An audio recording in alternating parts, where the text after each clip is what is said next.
Subscribe करिए हमारे channel target UP TET CTET को और बेल आइकन को दबाइए।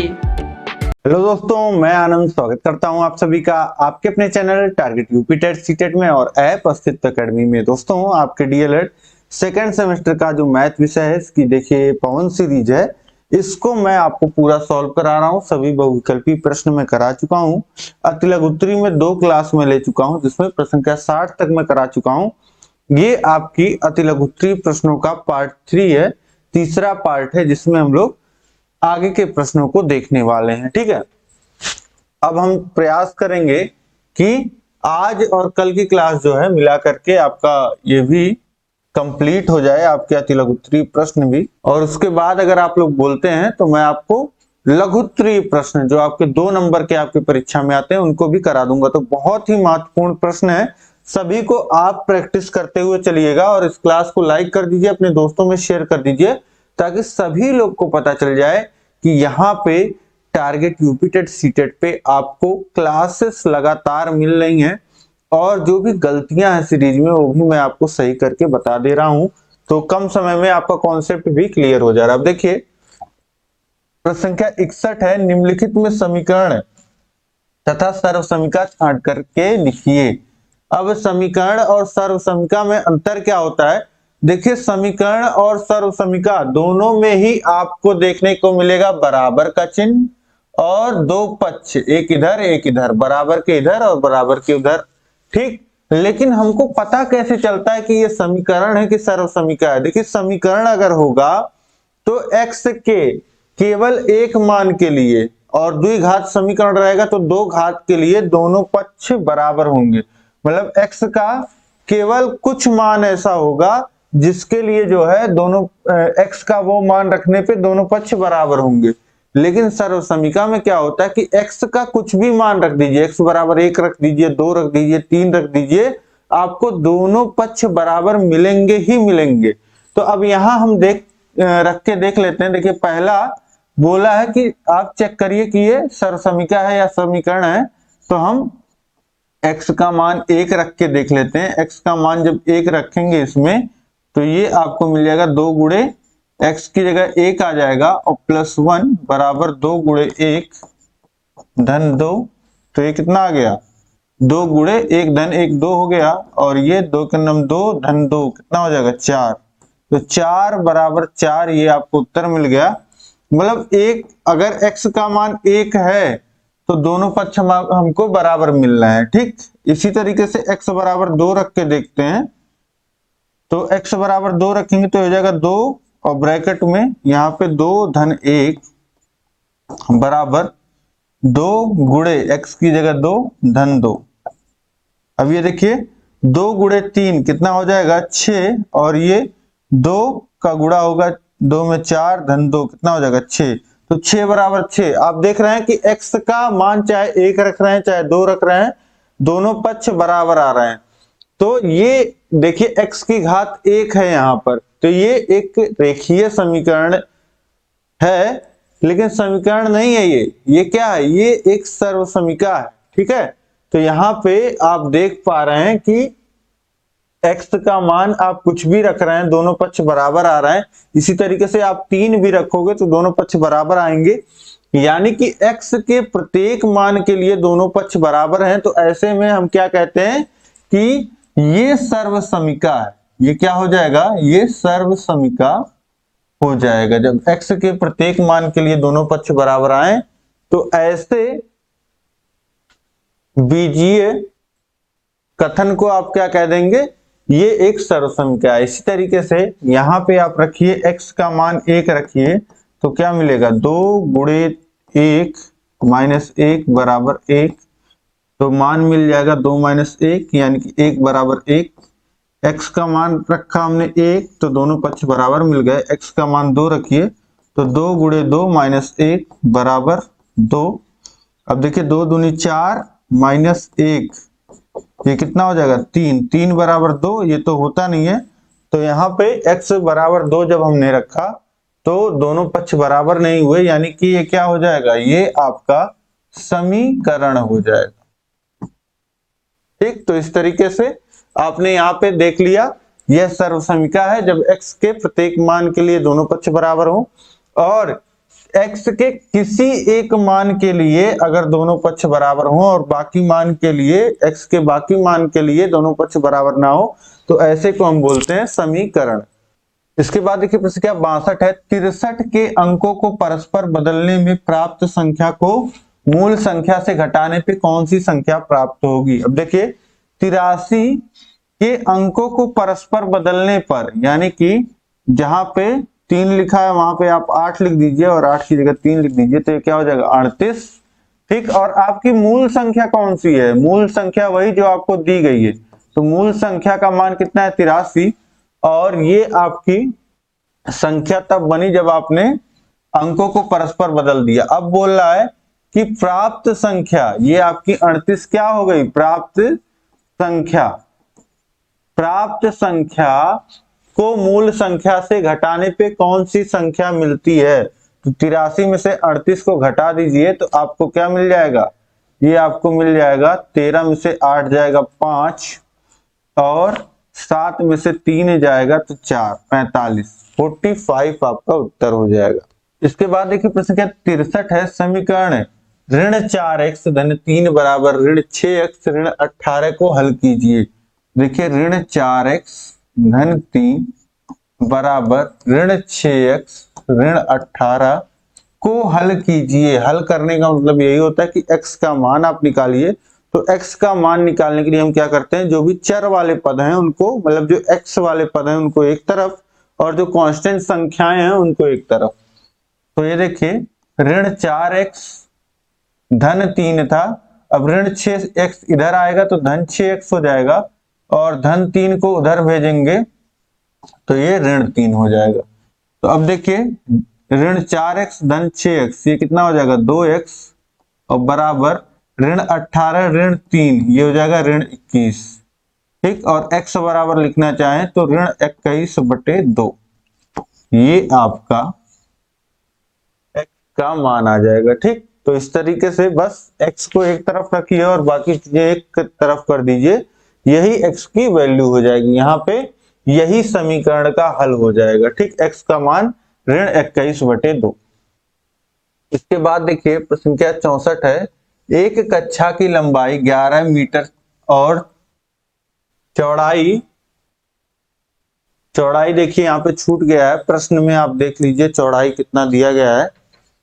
तो 11 मीटर लंबाई, चौड़ाई 8 मीटर दी गई है और ऊंचाई 5 मीटर दी गई है। ठीक, तो चौड़ाई जो है लंबाई 11 मीटर चौड़ाई 8 मीटर दिया हुआ है, ये 2016 में पूछा हुआ प्रश्न है, आपके पाउंड सीरीज में भी दिया गया है। तो एक कक्षा की लंबाई 11 मीटर चौड़ाई 8 मीटर और ऊंचाई जो है 5 मीटर है, कक्ष की चारों दीवारों का क्षेत्रफल ज्ञात कीजिए।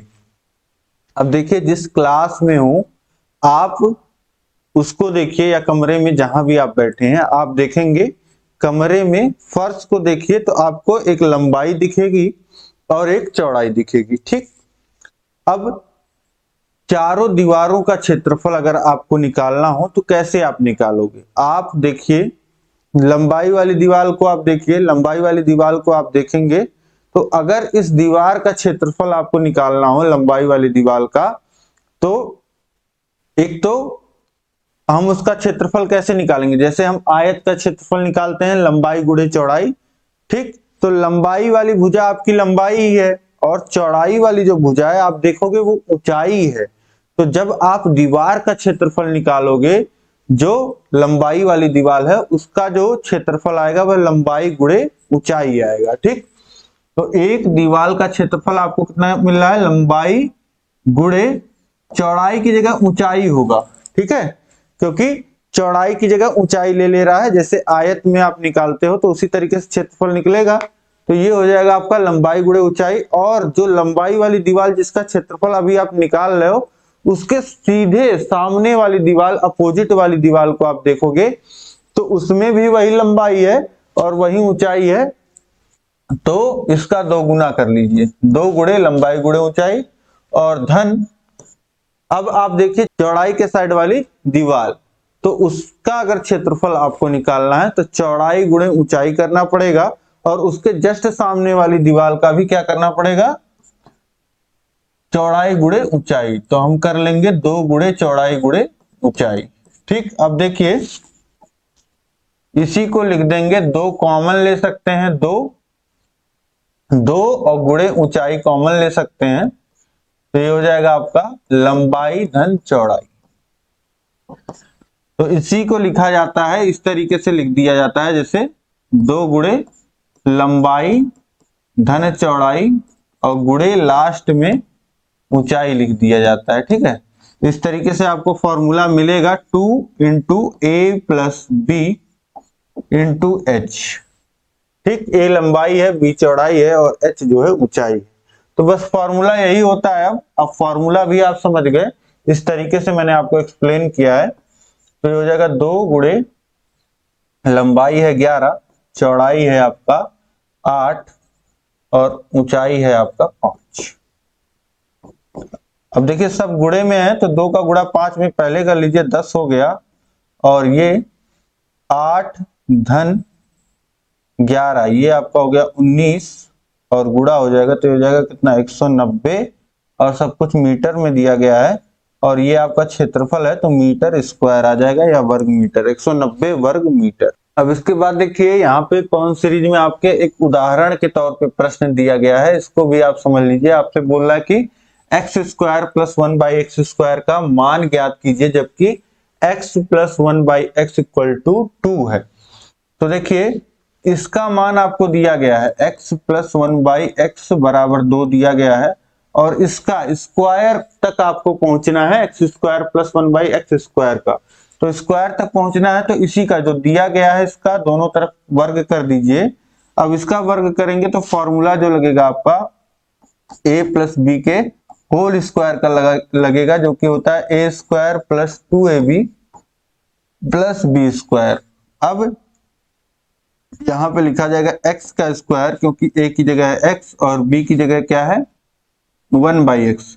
तो ये हो जाएगा 2 गुणे x गुणे 1/x प्लस 1/x का होल स्क्वायर, b का स्क्वायर, और ये 2 का स्क्वायर कितना हो जाएगा 4, और यहाँ देखिए x का स्क्वायर ही रहेगा, 2 गुणे x गुणे 1/x, तो यहाँ अंश में यहाँ हर में कट जाएगा, और 2 गुणे 1 कितना हो जाएगा 2, और धन 1 का स्क्वायर 1 और x का स्क्वायर x बराबर 4। अब देखिए x square plus 1/x square और प्लस 2 को उधर भेजेंगे तो 4 माइनस 2 हो जाएगा, यानी कि x square plus 1/x square बराबर कितना हो जाएगा 2, यानी कि इसकी भी वैल्यू कितनी आ जाएगी 2। ठीक, ये आपका उत्तर आ जाएगा जिसका मान आपको निकालना था, ये भी मान कितना आ गया 2। इसके बाद देखिए अगला प्रश्न है, प्रश्न संख्या 65, परिमेय संख्या ऋण 7/9 ऋण 5/21 और 2/3 को आरोही क्रम में लिखिए। आरोही क्रम का मतलब क्या होता है, बढ़ते हुए क्रम में आपको लिखना है, मतलब कि पहले सबसे छोटी संख्या, उसके बाद उससे बड़ी, फिर उससे बड़ी, फिर लास्ट में सबसे बड़ी। ठीक, अब समझिए ऋण 7/9 दिया गया है, ऋण 5/21 दिया गया है, और ये 2/3 जो दिया गया है इसी में आप गुणा कर दीजिए ऊपर नीचे -1 से, तो ऊपर क्या हो जाएगा -2 और नीचे क्या हो जाएगा +3, यानी कि इसी को इतना लिख सकते हैं, अगर हम चाहें ऋण 2/3 भी लिख सकते हैं, तो बिल्कुल लिख देंगे इस तरीके से। अब इसके बाद देखिए हर सबका अलग अलग है, यहाँ पे भिन्न दिए गए हैं, वो भी सभी ऋणात्मक भिन्न है।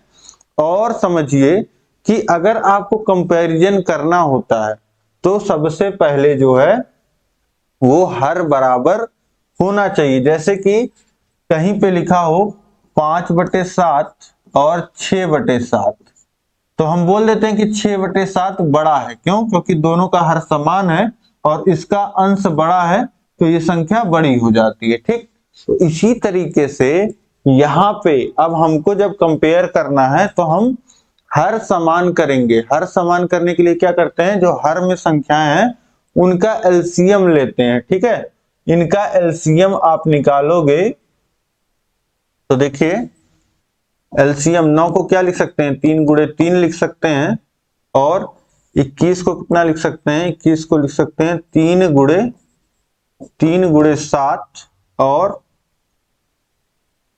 3 को कितना लिख सकते हैं, 3 गुणे 1 या 3 ही रहने दीजिए।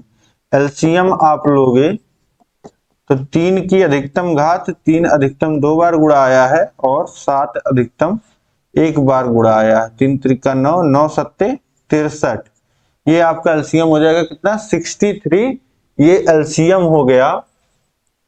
तो अब देखिए 9 को हम 63 अगर लिखेंगे, 9 सत्ते 63, तो ऊपर भी 7 से गुणा करना पड़ेगा, ऊपर 7 से गुणा होगा तो -49 लिखाएगा। अब 21 तिया 63 यानी कि 3 गुना हो रहा है, 21 को 63 कर रहे हैं, तो ऊपर भी 3 से गुणा कर देंगे तो -15 हो जाएगा, और 3 को 63 कर रहे हैं, 21 गुना कर रहे हैं, तो ये हो जाएगा आपका 21 से गुणा ऊपर, तो ये -42 हो जाएगा। अब समझिए कि हर सबका बराबर हो गया है। अब जिसका अंश सबसे बड़ा होगा वो सबसे बड़ी संख्या होनी चाहिए, लेकिन आप समझिए कि यहाँ पे धनात्मक संख्याएं थी, अब यहाँ पे क्या है, ऋणात्मक संख्याएं। तो ऋण में अब यहीं पे मैं आपसे पूछूं कि ऋण 3 बड़ा है कि ऋण 4 बड़ा है, तो कौन सी संख्या बड़ी है, तो ऋण 3 बड़ा होता है। क्यों, क्योंकि आपने मान लेते हैं किसी से 3 रुपए उधार लिया है, आपके दोस्त ने किसी से 4 रुपए उधार लिया है, तो कम कर्ज में कौन है, आप हैं, ठीक है, तो इसलिए ऋण 3 बड़ा होता है। नंबर संख्या पे भी आप देखेंगे तो 0 1 0 1 2 3 इस तरीके से चलता है, और इधर -1 -2 -3, तो इधर बढ़ते हैं तो संख्याएं जो है और छोटी होती जाती हैं। तो इसी तरीके से अब समझिए यहाँ पे सबसे बड़ी संख्या कौन सी होगी, जिसका जो अंश होगा सबसे छोटा होगा ऋणात्मक में, तो सबसे बड़ी संख्या वो होगी।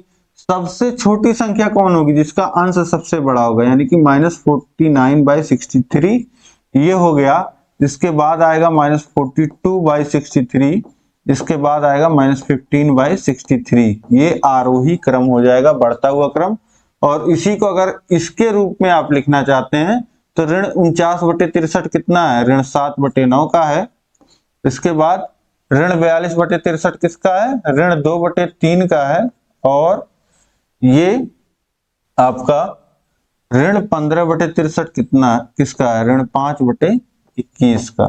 तो ये आरोही क्रम हो गया, जो संख्याएं आपको दी गई थी उसको आपने आरोही क्रम में लगा दिया, ये आपका उत्तर हो जाएगा ऋण 7/9, ऋण 2/3, ऋण 5/21। तो सबसे बड़ी संख्या ऋण 5/21, सबसे छोटी ऋण 7/9, ये सही आरोही क्रम हो जाएगा आपका।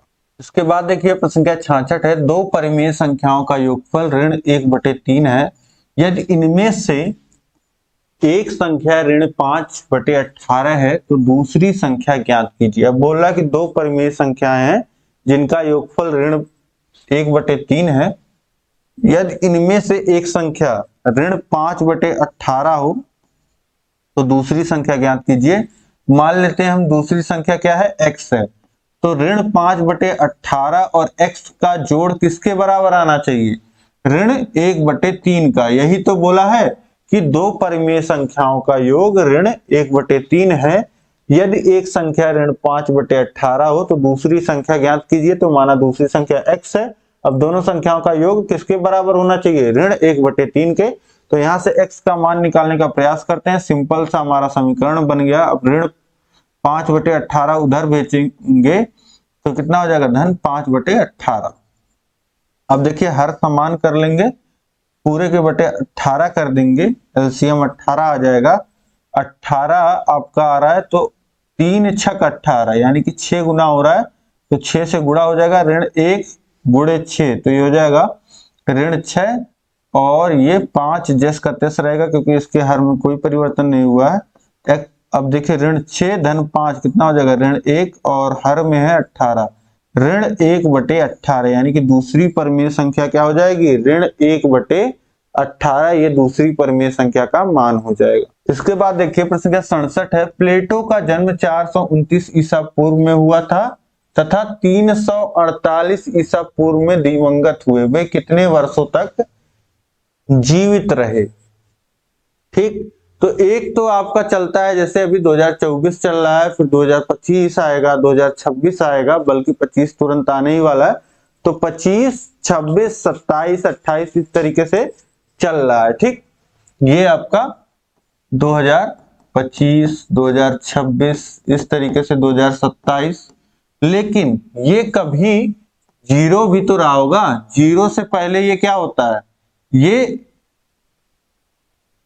इसको ईसवी के बाद बोला जाता है और इसे ईसा पूर्व बोला जाता है। तो जीरो से पहले समझिए जो -1 है उसे क्या बोलते हैं? उसे -1 ना बोल करके 1 ईसा पूर्व बोल देते हैं। 1 ईसा पूर्व।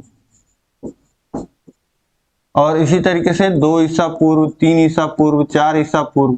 तो इसी तरीके से देखिए 429 ईसा पूर्व में जन्म हुआ और 429 के बाद मृत्यु कहाँ हुई? 348 में मृत्यु हो गई। तो पूछा गया है कितने वर्ष जीवित थे, तो ये निकालने के लिए आप क्या करिए, सीधे 429 में से 348 घटा दीजिए, यही आपको पता चल जाएगा। देखिए 9 में से 8 घटाएंगे 1 और 2, यानी कि 12 में से 4 आप घटा दोगे तो कितना बचेगा? 8। और यहाँ पे 3 बचा, 3 में से 3 घट जाएगा 0, यानी कि 81 वर्ष, 81 प्लेटो 81 वर्ष जिए थे यहाँ पे। अब इसके बाद देखते हैं हम लोग। देखिए प्रश्न क्या 68 है, x इंटू ब्रैकेट में y minus Z plus Y into Z minus X plus Z into bracket में x माइनस वाई का मान ज्ञात कीजिए। तो यहाँ पे हम क्या करते हैं, सिंपली जो हमको दिया गया है वो आप लिख लीजिए और सॉल्व करना यहाँ पे स्टार्ट करिए। यहाँ पे ब्रैकेट्स दिए गए हैं, देखिए तो ब्रैकेट्स ओपन करिए और गुणा करिए। अब x का गुणा करेंगे तो दोनों पदों में होगा, y में होगा माइनस जेड में होगा। तो अगर y में होता है तो इसे लिख देते हैं x इंटू वाई, यानी कि एक्स वाई, और माइनस जेड में होगा तो इसे जेड एक्स या एक्स जेड भी लिख सकते हैं। तो x को मैं पहले लिख रहा हूं और इसी तरीके से y का गुणा z में होगा तो ये हो जाएगा वाई जेड, और माइनस एक्स में होगा तो माइनस एक्स वाई ये हो जाएगा। ठीक, वाई एक्स लिखिए या एक्स वाई लिखिए, एक ही बात है। अब इसके बाद देखिए जेड का गुणा एक्स में होगा तो इसे लिख देते हैं एक्स जेड, और माइनस वाई में होगा तो माइनस वाई जेड। ये हो गया। अब देखिए पहला पद आपका एक्स वाई यहाँ पे है प्लस में और यहाँ माइनस में है, तो ये दोनों आपस में घट के जीरो हो जाएंगे। यहाँ माइनस एक्स जेड है और यहाँ प्लस एक्स जेड है, ये दोनों भी आपस में जीरो। यहाँ पे प्लस वाई जेड है और यहाँ पे माइनस वाई जेड है, ये भी आपस में जीरो। तो वैल्यू कितनी आ गई? जीरो। ठीक, तो इस तरीके से इसको आसानी से आप कर सकते हैं। बस एक्स वाई और यहाँ पे वाई एक्स, अगर माइनस वाई एक्स लिखा है तो भी घट जाएगा, ठीक है, क्योंकि बात वही है। तो इसमें कंफ्यूज मत होइएगा। अब इसके बाद हम लोग देखते हैं अगला प्रश्न है, प्रश्न क्या 69। एक रेलगाड़ी की चाल x square plus 3x plus 2 kilometre प्रति घंटा है, तो वह x धन 2 घंटे में कितनी दूरी तय करेगी? तो देखिए दूरी, हम लोग फॉर्मूला पढ़ते हैं चाल बराबर दूरी बटे समय। तो दूरी बराबर कितना होता है? चाल गुणे समय, ये आपका फॉर्मूला होता है। दूरी बराबर चाल गुणे समय ये होता है। तो चाल कितनी है रेलगाड़ी की? रेलगाड़ी की चाल है x square plus 3x plus 2, और कितने घंटे चल रही है? x प्लस 2 घंटे। अब गुणा कर दीजिए तो एक्स स्क्वायर का इसमें गुणा होगा x प्लस 2 में, फिर प्लस 3x का गुणा x प्लस 2 में होगा, और प्लस 2 का गुणा x प्लस 2 में होगा। देखिए ये गुणा करने का तरीका है, ठीक है। तो एक्स स्क्वायर का गुणा इस दोनों पदों में, प्लस 3x का गुणा इस पद में, फिर प्लस 2 का गुणा इन दोनों पदों में। अब इसके बाद ब्रैकेट खोलिए, तो ब्रैकेट खोलेंगे एक्स स्क्वायर का गुणा x में होगा तो x क्यूब हो जाएगा, और 2 में होगा तो 2x स्क्वायर हो जाएगा। 3x का गुणा x में होगा तो 3x स्क्वायर हो जाएगा, और 2 में होगा तो 6x हो जाएगा, और 2 का गुणा x में होगा तो 2x, और 2 में होगा तो 4। ठीक, अब इसके बाद देखिए x क्यूब का कोई पद है क्या? नहीं है। x क्यूब ऐसे हो गया। x स्क्वायर का कोई पद है? हाँ, यहीं पे है। तो ये 2x स्क्वायर और 3x स्क्वायर 5x स्क्वायर हो जाएगा, और ये 6x प्लस 2x ये कितना हो जाएगा? 8x और प्लस 4।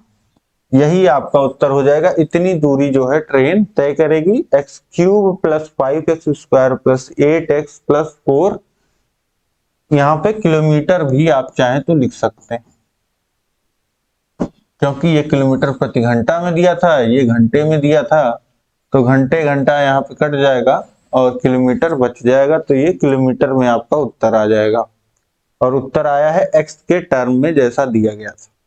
इसके बाद देखिए प्रश्न का 70 है, x प्लस 1/x बराबर 5 हो तो x square plus 1/x square का मान ज्ञात कीजिए। 2017 में पूछा हुआ प्रश्न है, बिल्कुल आसान। अभी हमने ये प्रश्न किया था, बस संख्या अलग थी। अब देखिए x प्लस 1/x बराबर 5 पता है, और हमको x square plus 1/x square का मान निकालना है, तो x को स्क्वायर में ले जाना है, तो स्क्वायर कर देते हैं दोनों तरफ। तो ये a प्लस बी का होल स्क्वायर हो जाएगा, यानी कि एक्स स्क्वायर प्लस 2 इंटू ए इंटू बी प्लस बी का होल स्क्वायर। तो b की जगह है 1/x, और 5 का स्क्वायर 25 हो जाएगा। ये हो गया एक्स स्क्वायर प्लस 2, एक्स से एक्स कट जाएगा, प्लस 1/x स्क्वायर बराबर 25। तो x square plus 1/x square plus 2 को उधर भेजेंगे, 25 में से घट जाएगा, कितना आ जाएगा? 23। तो यही आपका उत्तर हो जाएगा। अभी हमने ये प्रश्न किया ही था। अब इसके बाद नेक्स्ट प्रश्न देखेंगे। प्रश्न क्या 71 है, समीकरण 12/5 बराबर 2/5 प्लस 2x/5 में x का मान ज्ञात कीजिए। अब देखिए 12/5 बटे 2/5 धन 2x/5। अब देखिए ये 12/5 है, और यहाँ पे दोनों जगह जो है हर 5 है, तो इसको लिख सकते हैं 2 प्लस 2x। अब हम जानते हैं कि तिर्यक गुणा हम लोग कर सकते हैं, ठीक। तो या इधर ये जो 5 बटे में है, इधर भेज देते हैं 2 प्लस 2x/5, और ये पूरे के गुणे 5 हो जाएगा। अब हर में भी 5 है, यहाँ भी 5 है, कट जाएगा। अब 12 बराबर 2 प्लस 2x, और 2 को इधर भेजेंगे तो 12 माइनस 2 बराबर 2x हो जाएगा, और 2x बराबर कितना हो जाएगा? 12 माइनस 2 10, x बराबर कितना हो जाएगा? 10/2 यानी कि 5। x का मान कितना आ गया? 5। ठीक, तो इस तरीके से x का मान हमने ज्ञात कर लिया, 5 आए। इसके बाद देखिए प्रश्न 72 है, ऋण 9/11 के योगात्मक प्रतिलोम ज्ञात कीजिए। ऋण 9/11 का योगात्मक प्रतिलोम ज्ञात करना है, तो किसी भी संख्या का योगात्मक प्रतिलोम वह संख्या होती है जिसको दी गई संख्या में अगर जोड़ दिया जाए तो मान क्या हो जाए? मान 0 हो जाए। तो इसमें मान लेते हैं हम x से जोड़ देते हैं, x इसका योगात्मक प्रतिलोम है माना, तो x जोड़ने पे मान किसके बराबर आ जाना चाहिए? 0 के। तो x बराबर कितना हो जाएगा? ऋण 9/11 उधर भेज दीजिए, जो 0 में जुड़ जाएगा, तो धन जो है 9/11 हो जाएगा। ऋण 9/11 उधर जाएगा, धन 9/11 हो जाएगा, यानी x का मान कितना होगा? 9/11। ठीक है, माइनस 9/11 का योगात्मक प्रतिलोम कितना होगा? प्लस 9/11। इसके बाद देखिए प्रश्न 73 है, एक त्रिभुज का क्षेत्रफल 48 सेंटीमीटर स्क्वायर है, यदि इसकी ऊंचाई 8 सेंटीमीटर हो तो त्रिभुज के आधार का माप बताइए। अब क्षेत्रफल दिया गया है, ऊंचाई दिया गया है, आधार पूछ रहा है एक त्रिभुज का। तो त्रिभुज के क्षेत्रफल का फॉर्मूला क्या होता है? त्रिभुज का क्षेत्रफल जो होता है, त्रिभुज का क्षेत्रफल बराबर होता है 1/2 आधार गुणे ऊंचाई। तो त्रिभुज का क्षेत्रफल हमको दिया गया है 48, और बराबर 1/2 गुणे आधार हमको निकालना है। हमको ऊंचाई दिया गया है कितना? 8। अब देखिए यहाँ 48 से बराबर 1/2 गुणे आधार गुणे 8, 2 से 8 को काटेंगे 4 बार में कट जाएगा और 4 गुणे आधार बराबर कितना हो गया आपका 48 की, ठीक। और आधार बराबर लिख सकते हैं 4 इधर गुणे में था, बराबर के उधर भेज रहे हैं तो उधर जाके भाग में हो जाएगा। 4 से 48 को काटेंगे 12 बार में कट जाएगा, यानी आधार का जो मान आ जाएगा वह कितना आ जाएगा 12 सेंटीमीटर, 12 सेंटीमीटर। अब इसके बाद देखिए प्रश्न क्या 74 है, ब्रैकेट में ऋण 5 ऋण ब्रैकेट में ऋण 45 भागा ब्रैकेट में ऋण 15 धन ब्रैकेट में ऋण 3 गुणे 5 का मान ज्ञात कीजिए। तो ब्रैकेट में है देखिए ऋण 5, फिर माइनस ब्रैकेट में है ऋण 45 और भागा ऋण 15 है और फिर प्लस ऋण 3 गुणे 5 है। तो सबसे पहले हम क्या करते हैं, सबसे पहले यहाँ पे हम भाग कर लेते हैं, ठीक है, क्योंकि यही सही क्रम है। पहले हम क्या करते हैं, कहीं पे भी जोड़ घटाना गुणा भाग दिया गया है तो पहले भाग करते हैं, फिर गुणा, फिर जोड़, फिर घटाना, इस तरीके से कर लेते हैं। तो ये हो जाएगा ऋण 45 में भाग हो रहा है ऋण 15 का तो बटे में लिख दिया और धन ऋण 3 का गुणा हो रहा है 5। अब इसके बाद देखते हैं यहाँ पे, अब देखिए इस ब्रैकेट में कुछ हो नहीं रहा है, बस ये चिन्ह छुपाने के लिए लिखा है तो ब्रैकेट खोल दीजिए। अब इसके बाद यहाँ पे देखिए माइनस ऋण 45 बटे ऋण 15, तो ऋण 15 से ऋण 45 में भाग करेंगे, ऋण ऋण कट जाएगा, 45 भागा 3, 15 तिहाई 45, ठीक। तो ये 3/1 यानी कि 3 आ जाएगा और 3 का गुणा माइनस में होगा तो -3 हो जाएगा। फिर प्लस, अब देखिए -3 का गुणा 5 में होगा तो ये हो जाएगा -15। फिर ब्रैकेट खोल लीजिए तो -5 -3 प्लस माइनस माइनस हो जाएगा -15 और ये -5 और -3 -8 और -15 कितना हो जाएगा -23, यानी कि उत्तर कितना आ गया -23। ये आपका उत्तर हो जाएगा, ठीक। तो इस तरीके से बस यहाँ क्रम आपको पता होना चाहिए कि कौन से क्रम में आप क्या करेंगे। अब इसके बाद देखिए प्रश्न क्या 75 है, यदि a square plus 1/a square बराबर 2 हो तो 1/a प्लस a का मान ज्ञात कीजिए। अभी देखिए हमको ये दिया रहता था, इसका मान हमको निकालना था, तो यहाँ अब हम सिंपली क्या कर सकते हैं, यहाँ पे हम देखिए 1/a प्लस a इसी का मान हमको निकालना है, ठीक। तो अब यहाँ पे हम क्या कर सकते हैं, अगर इसका स्क्वायर कर दें तो मान कितना आना चाहिए, देखिए इसका मान आना चाहिए a square plus 2 into a into 1/a plus 1/a का होल स्क्वायर यानी कि 1/a स्क्वायर, ठीक। ये हो गया।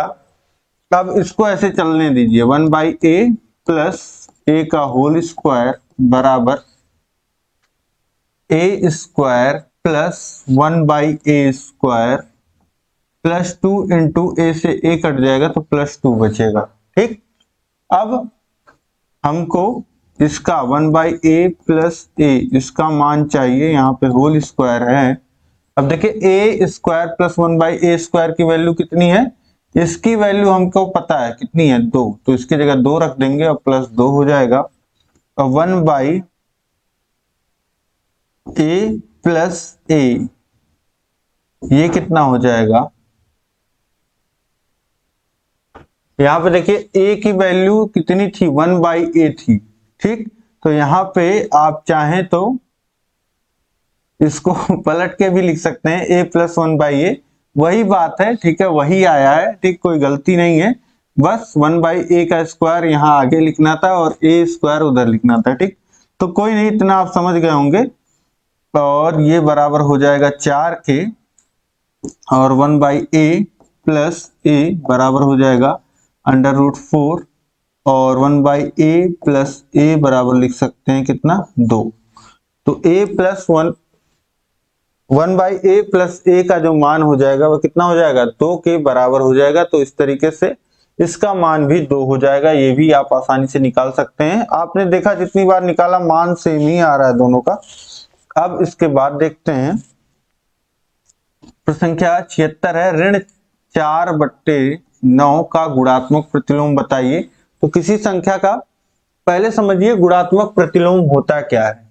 गुणात्मक प्रतिलोम, किसी संख्या का गुणात्मक प्रतिलोम वह संख्या होती है जिसका दी गई संख्या में अगर गुणा कर दिया जाए तो मान जो है वह 1 के बराबर हो जाता है। और इससे पहले जो प्रश्न आपने सॉल्व किया वह धनात्मक प्रतिलोम का सॉल्व किया। उसमें क्या होता है कि दी गई संख्या में अगर धनात्मक प्रतिलोम वाली संख्या जोड़ दिया जाए, धनात्मक है या धनात्मक प्रतिलोम की बात हो रही है, तो वहां पे जोड़ने पे मान 0 हो जाता है और यहाँ पे गुणा करने पे मान 1 हो जाता है। ये ध्यान रखिएगा। तो मान लेते हैं इसका गुणात्मक प्रतिलोम x होगा, तो गुणा करने पे मान किसके बराबर होना चाहिए, 1 के बराबर। तो x का मान कितना हो जाएगा, अब देखिए 9 यहाँ बटे में है, उधर भेजेंगे तो गुणा में हो जाएगा, 1 गुणे 9 9 हो जाएगा। और x बराबर कितना हो जाएगा, 9/-4, या इसी को लिख सकते हैं x बराबर -9/4। तो इसका जो गुणात्मक प्रतिलोम हो जाएगा -4/9 का -9/4 हो जाएगा। ठीक, क्योंकि गुणा करने पे मान जो हो जाएगा वह 1 आ जाएगा। ठीक, तो इस तरीके से आप निकाल सकते हैं आसानी से। अब इसके बाद देखिए अगला प्रश्न है, प्रश्न संख्या 77, 5 पुस्तकों का मूल्य 7 पुस्तकों के मूल्य ₹72 कम है, तो एक पुस्तक का मूल्य ज्ञात कीजिए। बोला कि 5 पुस्तकों का मूल्य 7 पुस्तकों के मूल्य से 72 कम है। ठीक, तो माना एक पुस्तक का मूल्य, माना एक पुस्तक का मूल्य बराबर x, तो 5 पुस्तक का मूल्य कितना हो जाएगा, ये हो जाएगा 5 गुणे x यानी कि 5x, और 7 पुस्तक का मूल्य कितना हो जाएगा 7 गुणे x यानी कि 7x। अब बोला कि जो 5 पुस्तकों का मूल्य है वह 7 पुस्तकों के मूल्य से 72 कम है, यानी कि 7 पुस्तकों के मूल्य में से अगर 5 पुस्तकों का मूल्य घटा दिया जाए तो किसके बराबर आना चाहिए, 72 के। तो ये 7x - 5x यानी कि 2x बराबर 72 हो गया। x बराबर हो जाएगा 72/2, यानी x बराबर कितना हो जाएगा 36 के, यानी कि एक पुस्तक का मूल्य कितना होगा 36 रुपए। इसके बाद देखिए प्रश्न संख्या 78 है, 3 क्रमागत संख्याओं का योग 87 है, द्वितीय क्रमागत संख्या का मान ज्ञात कीजिए। अब 3 क्रमागत संख्याओं का योग बोल रहा है कि 87 है, तो द्वितीय क्रमागत संख्या का मान बताइए। तो मान लेते हैं पहली संख्या x है, तो दूसरी क्रमागत संख्या क्या होगी, x धन 1 होगी, मतलब इसमें 1 जोड़ देंगे तो हमको अगली क्रमागत संख्या मिल जाएगी। और इसके बाद इसके अगली क्या होगी, x धन 1 में 1 जोड़ेगा तो इससे अगली मिलेगी, यानी कि x धन 1 में 1 जोड़ेंगे तो कितना आ जाएगा, x धन 2। तो जो दूसरी यहाँ पे क्रमागत संख्या होगी, तीसरी कहें तो x + 2 होगी। ये आप समझ पा रहे होंगे। ठीक, जैसे 3 है तो 3 की अगली क्रमागत संख्या क्या होगी, 4 होगी, 1 जोड़ा, फिर अगली क्रमागत संख्या निकालने के लिए 4 में 1 जोड़ेंगे, या समझ लीजिए 3 में 2 जोड़ेंगे तो हमको मिलेगा 5। तो इसी तरीके से यहाँ पे ये है। अब बोल रहा है कि इन तीनों क्रमागत संख्याओं का जो योग है, यानी कि x + 1 प्लस x + 2, इनका जो योग है वह कितना है 87। ठीक, तो x + x, अब ब्रैकेट खोल लीजिए, ये बस मैंने दर्शाने के लिए आपको दिखाया था। तो ये हो जाएगा 87। अब देखिए 3x है, x 3x हो गया, और 1 धन 2 3 हो गया, बराबर 87 के हो गया। और 3x बराबर लिख सकते हैं 87 - 3, 87 - 3, और 3x बराबर कितना हो जाएगा 84, और x बराबर हो जाएगा 84/3, और x बराबर कितना हो जाएगा, इसको 3 से काटिए तो 2 और 8 28, x का मान कितना हो जाएगा, 28 हो जाएगा। ठीक, तो इस तरीके से x का मान कितना आ गया, यानी कि पहली क्रमागत संख्या क्या आ गई हमारी, 28। और हमसे क्या पूछ रहा है, दूसरी क्रमागत संख्या। तो पहली 28 हो गई, तो दूसरी क्या होगी, 28 धन 1 29, और तीसरी क्या होगी, 30 होगी। लेकिन हमसे पूछ क्या रहा है, दूसरी, तो द्वितीय क्रमागत संख्या कितनी हो जाएगी, 29। यही हमारा उत्तर हो जाएगा। इसके बाद देखिए प्रश्न संख्या 79 है। एक आयत की लंबाई 10 सेंटीमीटर, चौड़ाई 6 सेंटीमीटर, आयत का परिमाप ज्ञात कीजिए। तो आयत के परिमाप क्या होता है, आयत का परिमाप होता है 2 गुणे लंबाई धन चौड़ाई, यही होता है। 2 बार लंबाई जोड़ दीजिए। जैसे ए बिंदु से आपने चलना शुरू किया, तो ए पे फिर पहुंचने में, चलने में जितनी दूरी तय करनी पड़ती है, यही परिमाप होता है।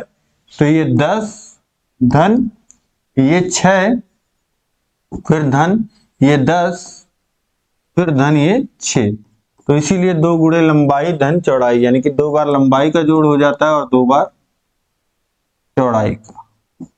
तो 16 दूनी 32 सेंटीमीटर, यही आपका उत्तर हो जाएगा। परिमाप कितना आ जाएगा, 32 सेंटीमीटर। इसके बाद देखिए प्रश्न संख्या 80 है। एक बर्तन में 7800 सेंटीमीटर क्यूब पानी है, बर्तन में कितने लीटर पानी है। तो बर्तन में पानी ये बराबर है कितना, 7800 सेंटीमीटर क्यूब के। अब देखिए सेंटीमीटर क्यूब और लीटर में क्या संबंध होता है, ये आपको समझना है। ठीक, तो 1 लीटर में 1000 सेंटीमीटर क्यूब होता है। अब इसको आप प्रैक्टिकली समझिए। 1 लीटर में 1000 सेंटीमीटर क्यूब होता है। ये मैंने आपको अंदाजा, यहाँ पे मैं आपको बता दूंगा, आपको अंदाजा लग जाएगा, आपको कभी याद भी नहीं करना पड़ेगा। देखिए एक घन आप समझते हैं, घन में क्या होता है, लंबाई गुणे चौड़ाई गुणे ऊंचाई होता है। ठीक, तो अब मैं आपको यहाँ पे दिखाता हूं, बल्कि ये देखिए एक बॉक्स आप देख पा रहे हैं यहाँ पे। तो ये बॉक्स यहाँ पे अब मैं आपको दिखा रहा हूं। तो ये लगभग जो है आपका स्केल जो होता है, वो जो पटरी होती है स्केल, वह लगभग 15 सेंटीमीटर का होता है। ये लगभग कितना है, 10 सेंटीमीटर का है। ठीक, और लगभग इतना ही मान के चलिए कि आपकी इसकी चौड़ाई भी है। ठीक, तो लंबाई ये आपकी मान लेते हैं लंबाई हो गई, और ये आपकी चौड़ाई हो गई। ठीक, और ये आपकी ऊंचाई हो गई। ये लंबाई हो गई, ये देखिए ये लंबाई हो गई, ये चौड़ाई हो गई, और ये ऊंचाई हो गई। ठीक, तो लगभग 10-10 सेंटीमीटर सब आप यहाँ पे देख रहे हैं कि ये है।